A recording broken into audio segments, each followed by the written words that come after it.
Welcome to Everything Casual, bringing you original football casual videos from the golden era of the 80s and 90s, right up to current day. Football away day stories and historic clashes between football firms. Subscribe so you don't miss out. We upload videos every week.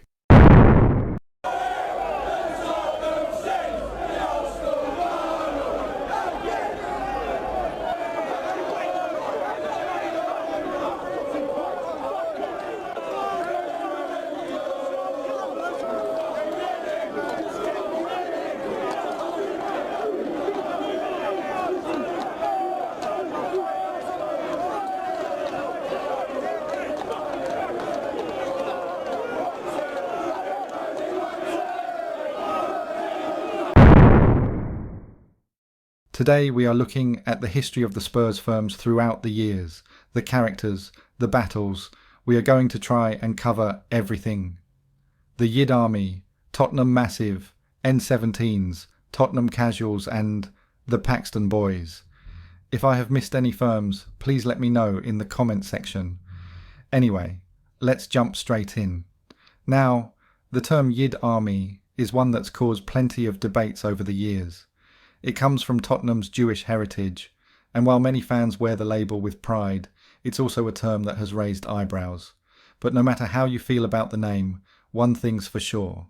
The Yid Army represents a passionate, often raucous fan base, known for their undying love for Spurs, and that energy has been felt through thick and thin. Rival fans began chanting vile anti-Semitic slurs at Spurs supporters during the 1960s, referring to them as Yids, and sometimes using Nazi imagery or gas-hissing chants. Spurs fans, Jewish and non-Jewish, responded in turn by adopting Yid, Yiddo and Yid Army as a badge of defiance and group identity from the late 70s onward. This act of reclamation became embedded in Spurs culture afterward. By the early 80s, Yid Army had evolved beyond chants into organised firm activity, particularly among younger Tottenham supporters seeking arranged confrontations with rival firms. Tottenham's firm, the Yid Army, had a reputation for being one of the most committed and at times aggressive. But it wasn't just about fighting, it was about loyalty. Spurs fans saw themselves as a brotherhood, willing to stand up for their club no matter what. However, these rivalries weren't just with anyone. The North London derby between Tottenham and Arsenal is one of the most famous in world football. But it's not just the players that make this rivalry so heated, it's the supporters. Arsenal's fan base, the Gooners, have always been a massive part of the rivalry, and the clashes between the Yid Army and Gooners were often a sight to behold. Then, of course, there's Chelsea. Their firm, the Headhunters, is legendary.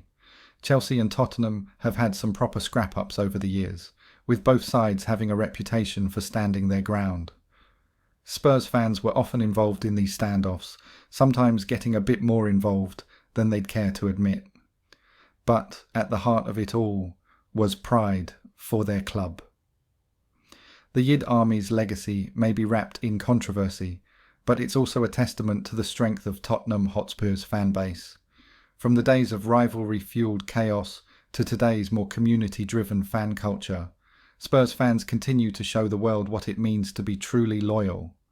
And no matter what happens on the pitch, one thing is for sure, the Yid Army will always have Tottenham's back.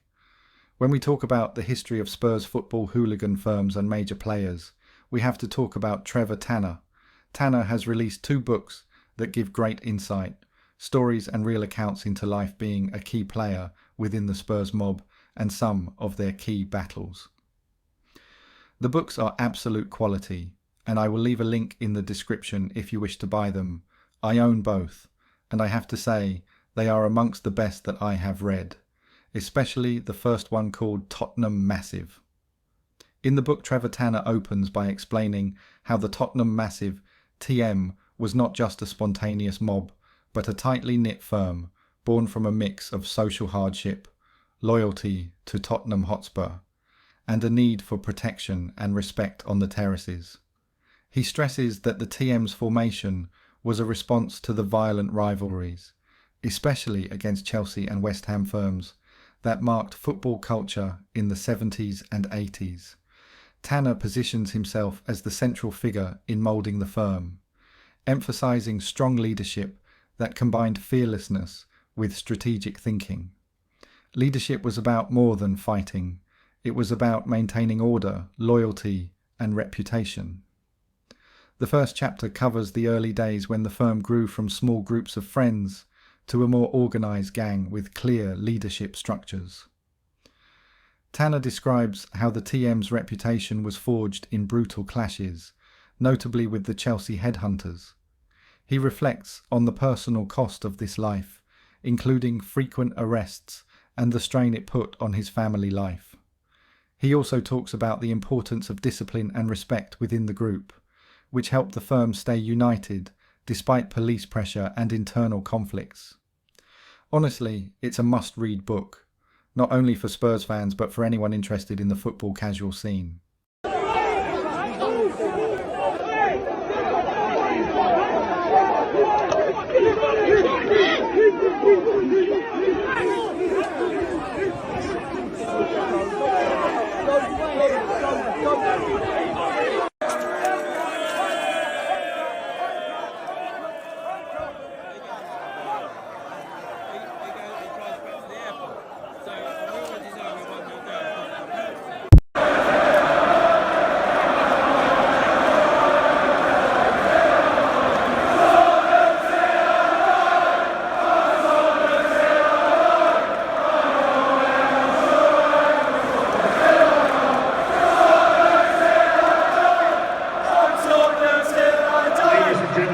Please return to your seats. We cannot do the farewell ceremony until the pitch is clear. Please return.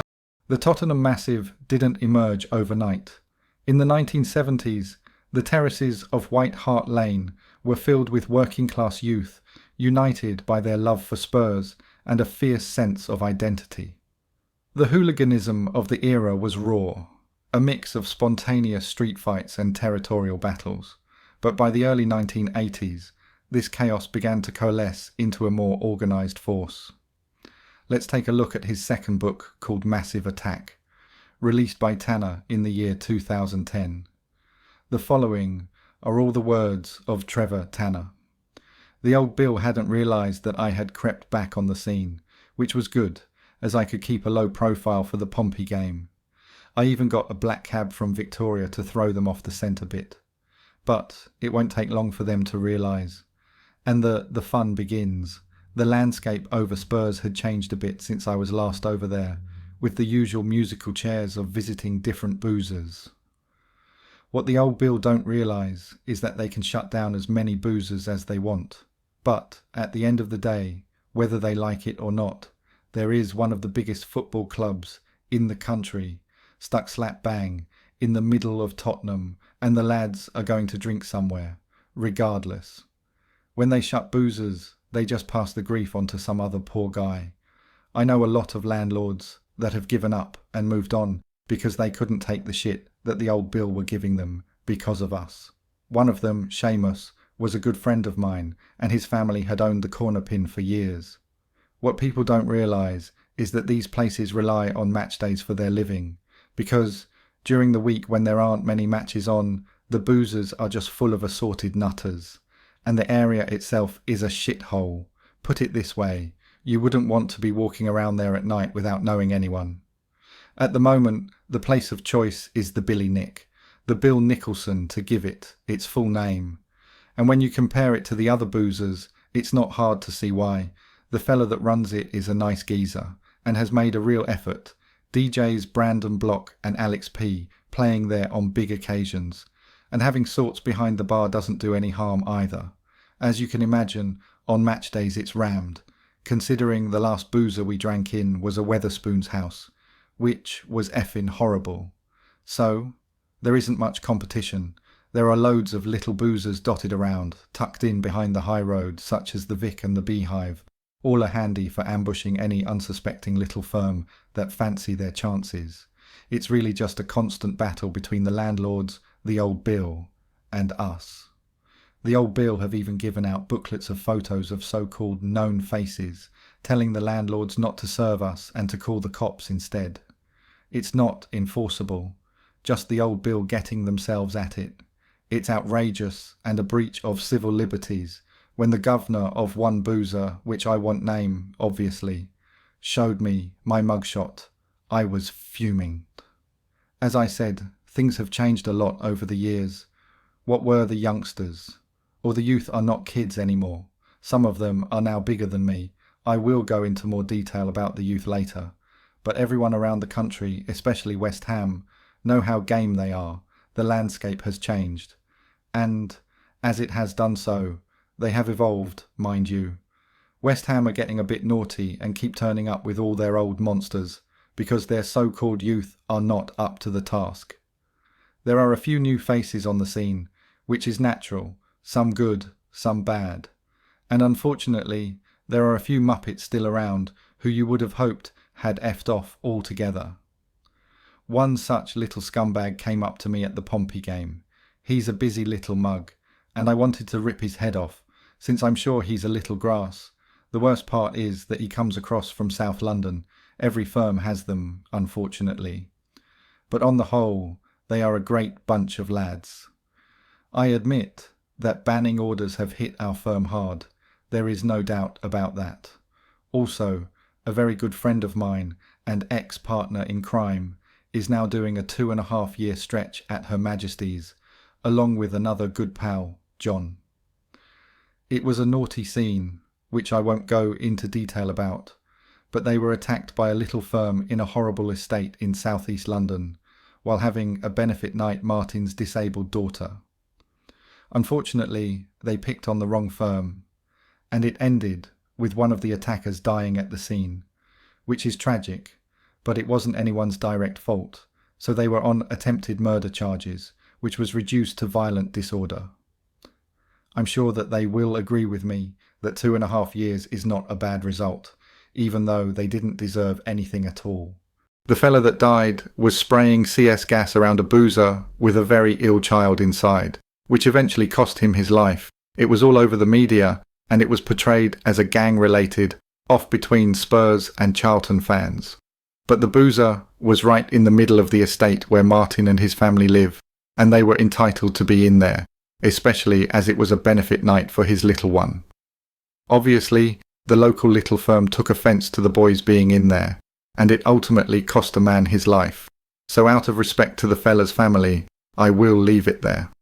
Terry Salmons, another old soldier, is doing time as I write this, after a naughty off at King's Cross with Oldham. I think a doorman took a bad hiding in the melee, which is what he got bird for. No doubt Tottenham old Bill would have stuck their oar in. He pleaded guilty and got 3 years, which he is happy with, because at one point it looked like he could have got a 10 stretch. So we have lost another top soldier for some time to come, because if the old Bill get even the slightest whiff of a football-related incident, he will probably be given a nice hefty ban as a going away and coming home present, just like I did. The old Bill are thoughtful like that. His brother Steve was also a friend of mine. He was shot dead years ago. And I know that Terry got the hump because I didn't mention him in my first book, but I didn't want to say things that were very personal. However, Terry told me that Steve would want to be remembered. So I will say one thing, Steve, my very old friend. Wherever you are, God bless, brother. I now want to go over a story that Trevor Tanner tells about an off against Derby, but on this occasion Tanner wasn't running with Spurs. He was actually helping the famous Birmingham Zulus out. This is the story in Tanner's own words. Then, the atmosphere started to turn a little with their boys receiving calls all the time. Something was up.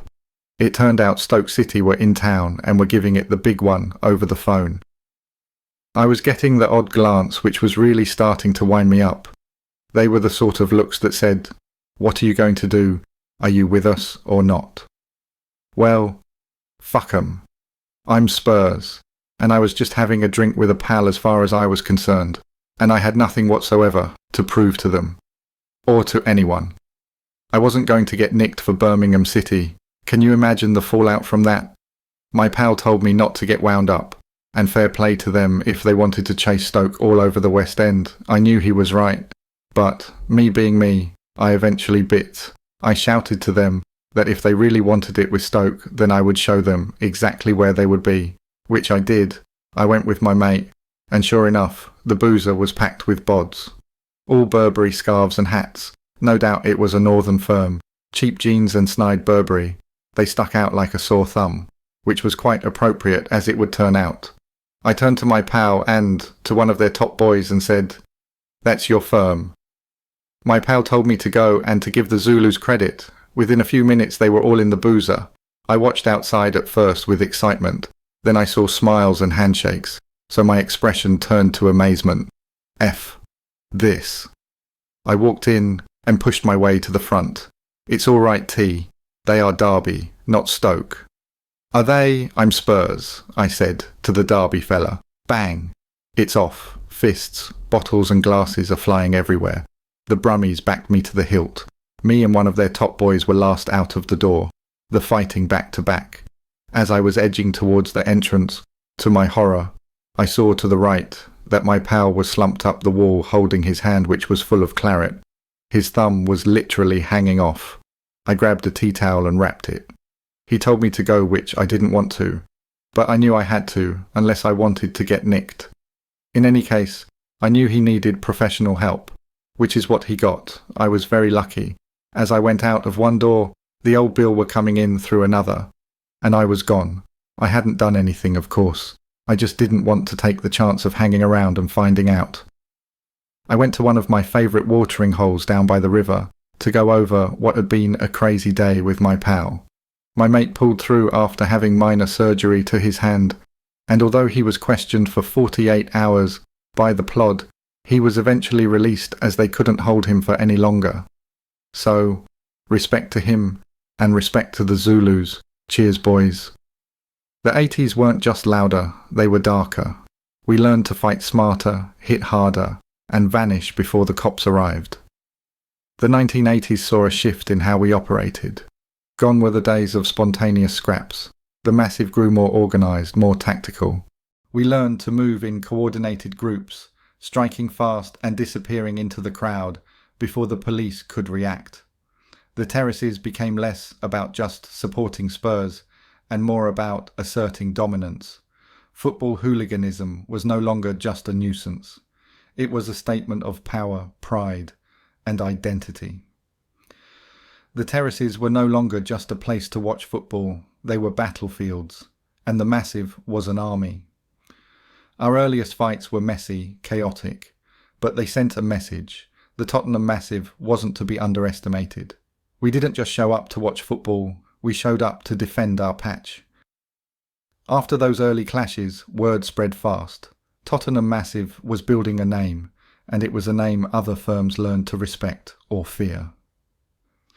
We didn't just turn up randomly. The Tottenham Massive had its spots, its signals. We moved as one, eyes peeled for trouble and always ready to react. It wasn't just about brute force. We planned routes, knew when police would be thin, and picked our battles carefully. Winning wasn't just about numbers, it was about strategy. The police were always trying to keep us apart, but they never fully understood the chemistry of the terraces. We had ways to communicate, to regroup, to strike when they least expected. There was a rush, fear mixed with fury. When fists flew, it was like a storm breaking loose. You had to be ready for anything. Blood was spilled, bones were broken. It wasn't glamorous, it was real pain, real consequences. But that's how you earned your place. Sometimes it wasn't about fighting straight away. Just being there, making your presence known, was enough to keep rivals off balance. One of the most unforgettable nights was during a European away game in Belgium. The police presence was heavier than anything we had faced at home. The rival firms were bigger, and the fights lasted for hours, sprawling through back streets and alleys. It was brutal, not just the punches, but the sheer scale of the violence. We realised then the Massive wasn't just a London firm. Our reputation stretched across borders, and so did the stakes. By the late 80s, the authorities had had enough. Special units were formed, cameras installed, and undercover officers embedded in our ranks. We became skilled at spotting the feds, but the pressure was relentless. Arrests were common, and the courts no longer treated us lightly. But every crackdown only hardened us. It was a chess match. We adapted, we planned, and we survived. Being hunted sharpened our instincts and kept the spirit of the massive alive, even when we were on the run. The new generation of leaders brought a sharper edge to the massive. They weren't just brawlers, they were organisers, planners who understood the changing times. Discipline became key, no more reckless solo charges. They demanded absolute loyalty and punished betrayal harshly. Under their watch, the massive became tighter knit, more effective and more feared. It wasn't about chaos anymore, it was about controlled force. These new leaders emerged from the streets and pubs, but they had a different mindset. They knew that raw aggression wasn't enough anymore. It had to be controlled, planned, and strategic. They kept a tight hold on the crew, enforcing rules and punishing those who threatened the firm's unity. You learned fast that loyalty meant everything. Crossing the line inside the massive was the worst kind of betrayal. These leaders didn't just lead fights, they led survival.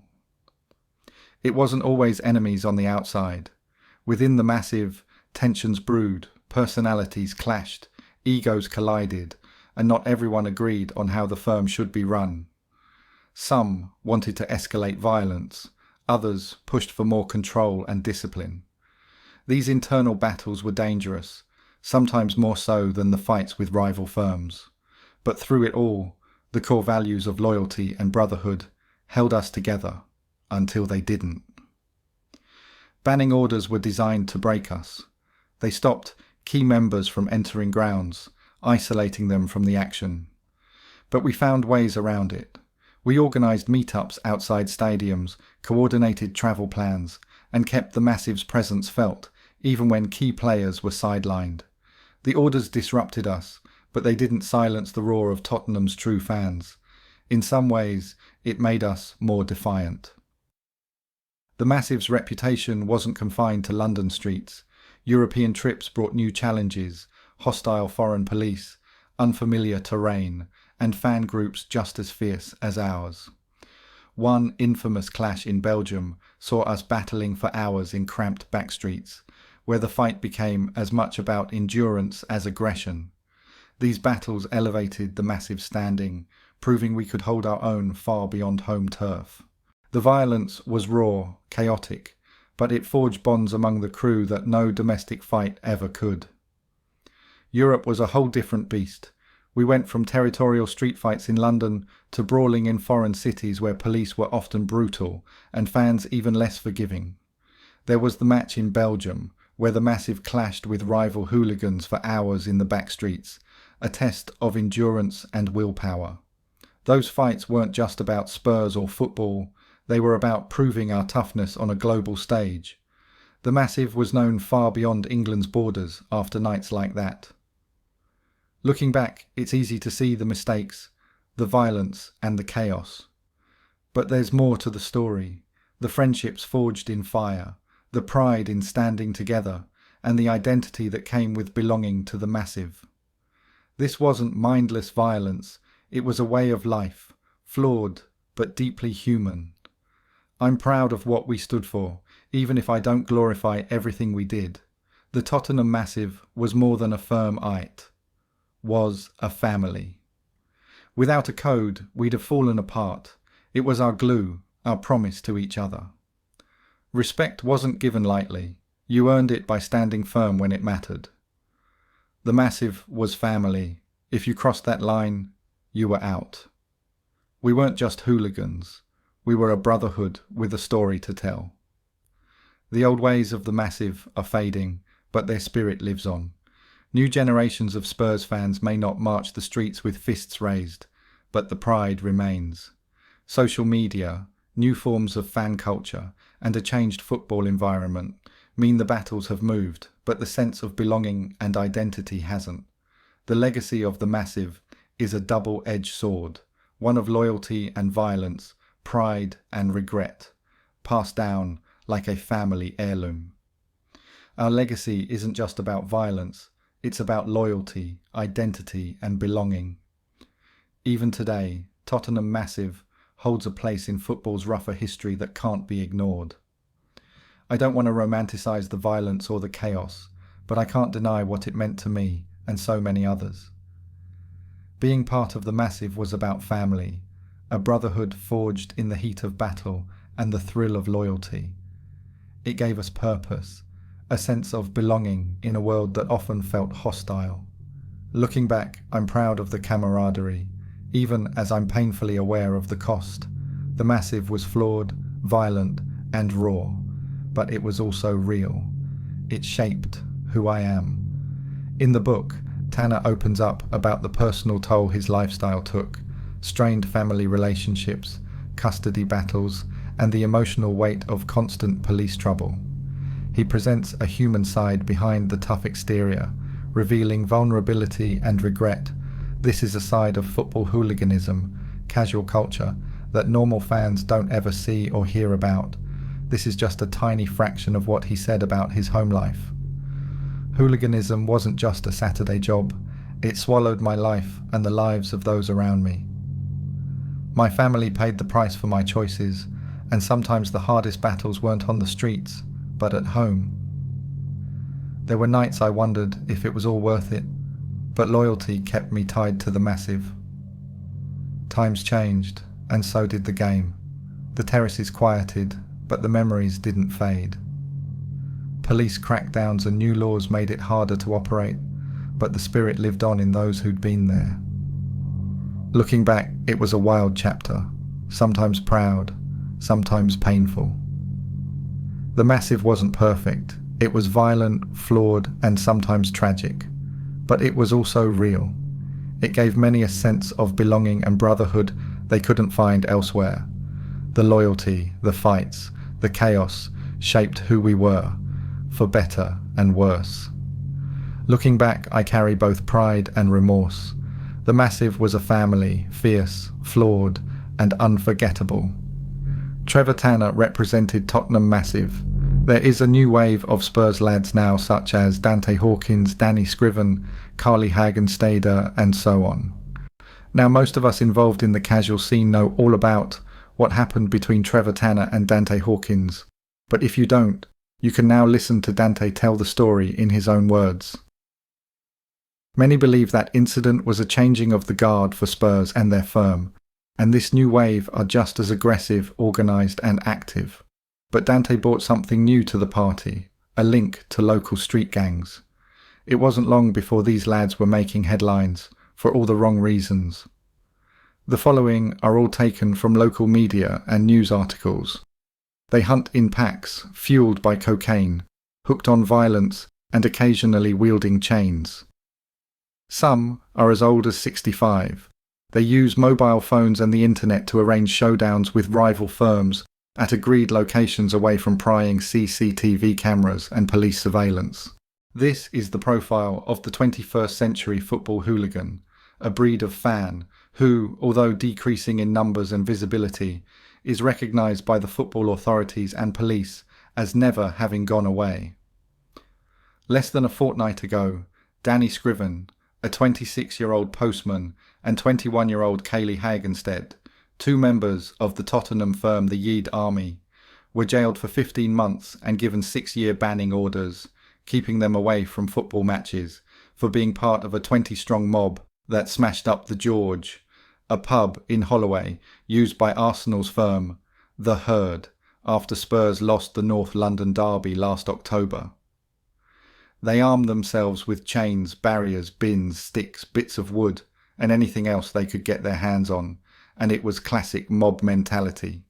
All hell broke loose, and what made it even more cowardly was that the people cowering inside the George were just normal regulars enjoying their Saturday night. But to get 15 months for this type of incident sends out a message. If this had been done on a stag do, it probably would not have even gone to court. But this was pre-planned, premeditated football violence that harks back to the bad old days of the 70s and 80s. The hooligans will talk about the severity of these sentences, and it will be put on websites, and people will now think twice about getting involved in disorder. Last season we had a 40% decrease in organised football violence because of successes such as this. A lot of these people have families and jobs during the week, and they are realising it's just not worth risking jail for. Scriven of Long Lane, Hillingdon and Hagenstede, of Joyce Avenue, Edmonton, admitted violent disorder. And the same names popped up after another battle with a different firm. This time Brighton were on the receiving end of the new wave of Spurs. Terrified pedestrians looked on as football hooligans staged an arranged fight in a quiet Brighton neighbourhood. Yesterday, 12 men were jailed for a total of 19 years, 10 months, for their part in the battle between Brighton and Tottenham supporters. All have also been banned from football grounds for 6 years. The quiet streets of Albion Hill and Grove Hill, flanked by blocks of flats, echoed to the sounds of shouting and swearing on Saturday, July 31st, 2010. Dozens of people dialed 999, and witnesses filmed the two sides clashing from balconies overlooking the scene. 12 people were later arrested and charged. They all admitted violent disorder. Ryan Richter, prosecuting, told Hove Crown Court, "Members of the public were seen in the street frozen in fear, including a group of pedestrians with baby buggies waiting to cross the road. No members of the public were injured, but among the brawlers, one man was knocked unconscious, one defendant had his arm broken, and another needed hospital treatment after he suffered a gash from a bottle. Violence raged for up to 15 minutes. The men scattered when police arrived. Of the 12 who were later charged, some were arrested in Brighton, but others had to be identified later by police intelligence officers. Convicted. Martin Asley led the charges by the Tottenham Hotspur Group, carrying a baton, now 47, of Greenhaven Drive, Thamesmead, London. 3.5 years. Carly Hagenstead, 22, currently in prison, can be seen in the mobile phone footage trying to break off a young tree to use as a weapon. 2.5 years. Stephen Davidson, now 31, of Algers Mead, Loughton, Essex, was seen running up and down the road acting aggressively. 2 years, 3 months. Dante Hawkins, 22, of Exmoor Street, Ladbroke Grove, London, was described as posturing and goading, remaining somewhat behind the front of the group. 2 years. Stephen White, now 45, of Church Street, Edmonton, London, was identified from the mobile phone footage by Tottenham's police spotters. 15 months. Stuart McCullough was described as the gentleman with a traffic barrier striking out at various people. The 22-year-old of Seaton Road, Wick Littlehampton, has a young child, and his partner is currently pregnant. 2 years. Matthew Clayton, now 25, was seen running at the Tottenham group. The plumber of Highdown Drive, Littlehampton, has 8 previous convictions for 11 offences, including possessing smoke grenades on a train. 15 months. Jamie Lowe received a text message saying, "Aberdeen are coming down and the boys are with them." Now 44, of Mile Oak Road, Portslade, he had only 1 previous conviction and a caution for jumping over a barrier while celebrating an Albion goal against Luton Town. 13 months. Matthew Cummins suffered a 3-centimetre gash on his head in the violence.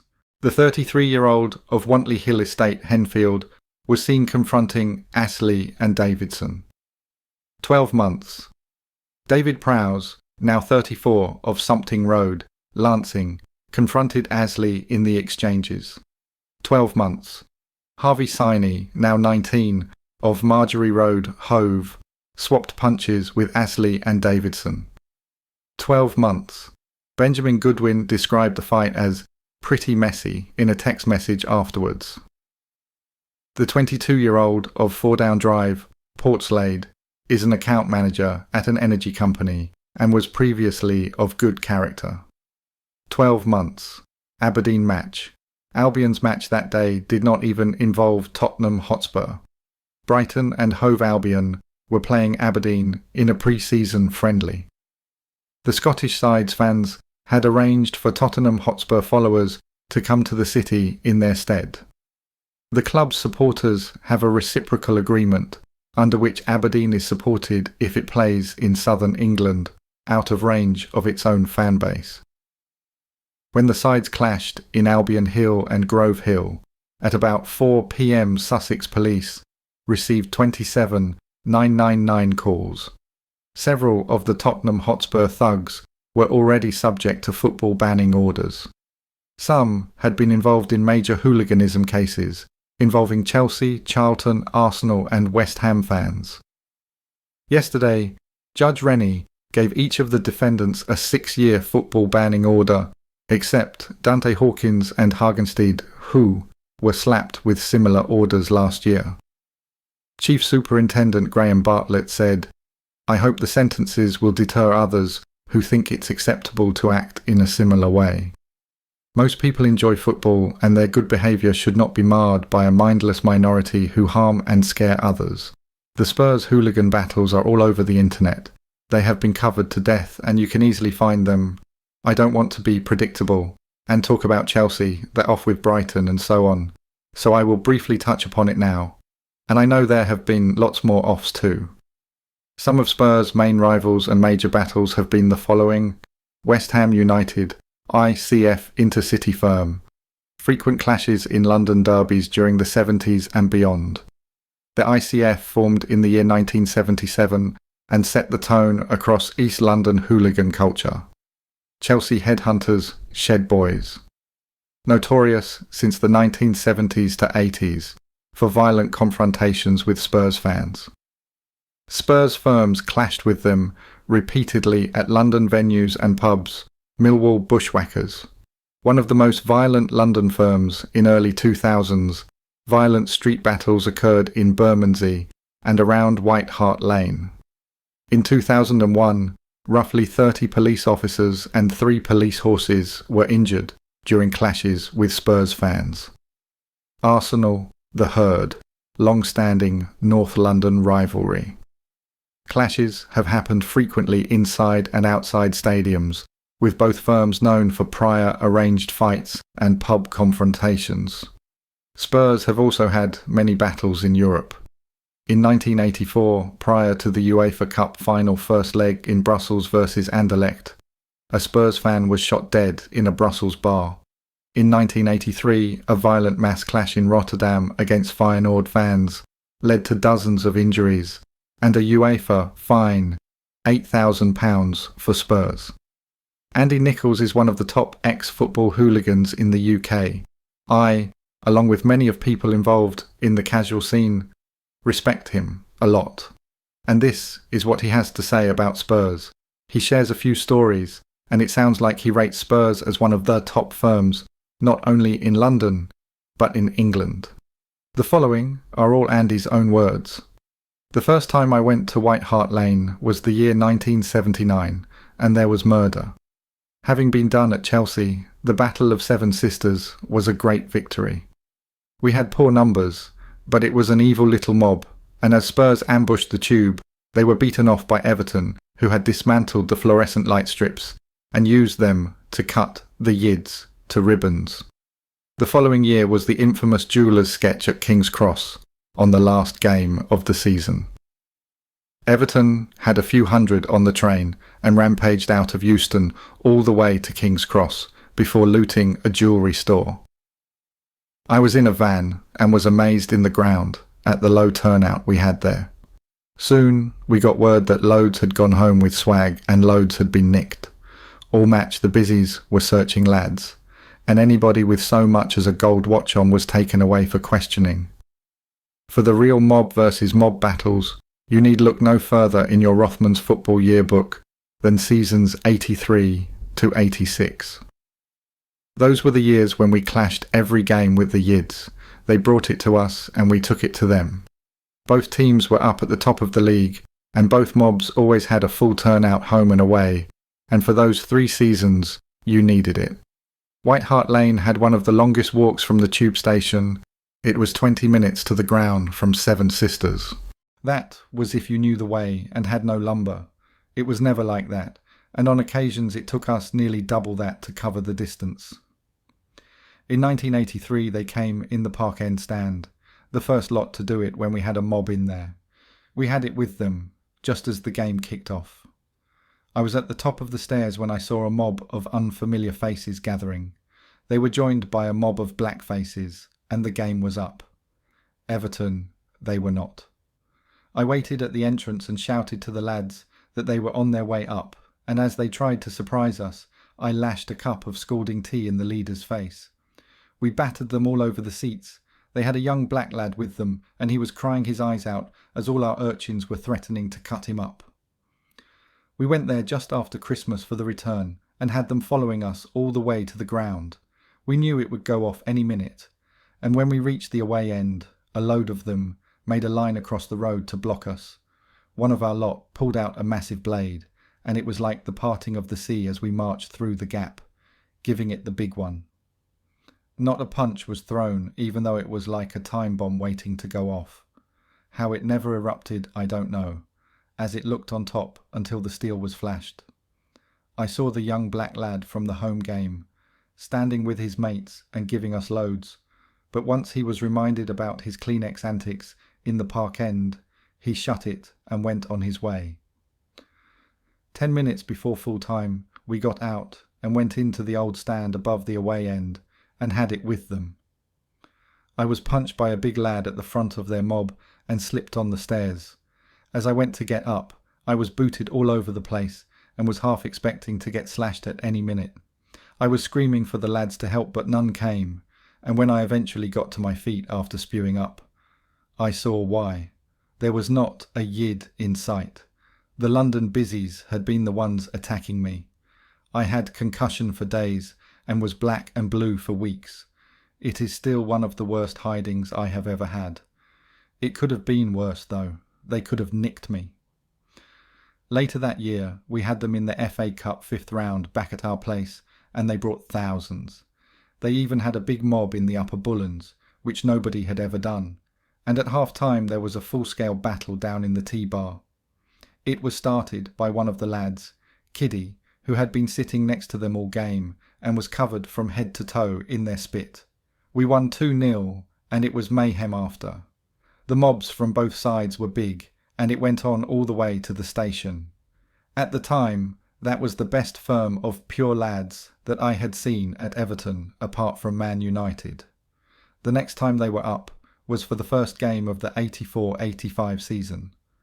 We had won the cup and thought we had a chance of the league, but they thrashed us 4-1. The mob they had was quiet. They seemed to be that way, Spurs. If they lost, they always had a load of nutters to swell their numbers, but if they won they were quite happy and left it to the real thugs. We also lost the next game at West Brom, but then lost only a couple more times until we went to Spurs on a Wednesday night in April as top of the league. They were second, and it was billed as the championship decider. Over 48,000 were there, including the biggest following Everton have ever taken to a league game in London. We had a great mob on the train and burst out of Seven Sisters. They attacked us when we got near the shops, and a load came piling out of Boots the chemist's. We had too many for them, and you could hear them all shouting in their annoying accents, "Fucking hell, there's hundreds of them." They were not wrong, and it was one of the most enjoyable walks I ever took in London. It was going off all the way down to the ground, and we took ages to complete the journey, so we missed the kick-off. It was one of the great nights in Everton's illustrious history as we won 2-1, virtually clinching the title. After the game we were buoyant and the support was unbelievable, but it was football support, and with that we lost the togetherness of the mob. The busies blocked the road to Seven Sisters, and all the supporters were told to turn left and get on special trains laid on at Northumberland Park Station. Most took the easy option, and there were only about 50 of us left trying to turn right and go to the tube.